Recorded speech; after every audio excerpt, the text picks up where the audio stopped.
Hi friends, I already uploaded more than 500 videos in my YouTube channel. If you have not yet subscribed to my channel, please press the subscription button and then press the bell icon so that you'll get notified whenever I upload any video. In my last video, I showed a bird and asked you to recognize it. Did you recognize it?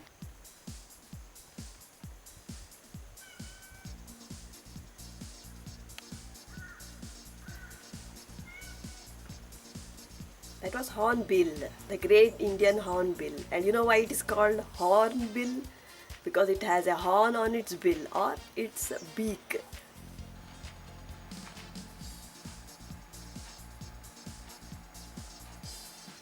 Today I have another beautiful bird for you. It's very beautiful.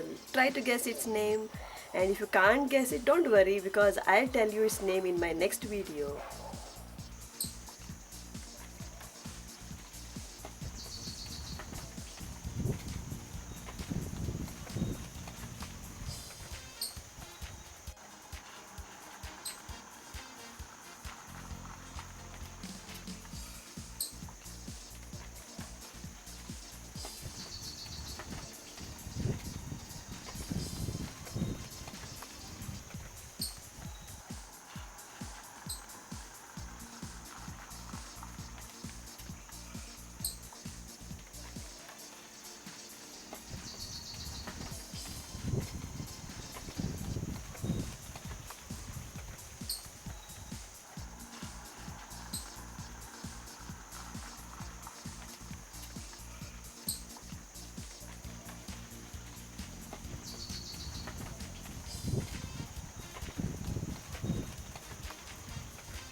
Now that you have seen this bird, did you recognize it? If you have recognized it, then write its name in the comment box. If you like my video, don't forget to subscribe, like and share it with your friends.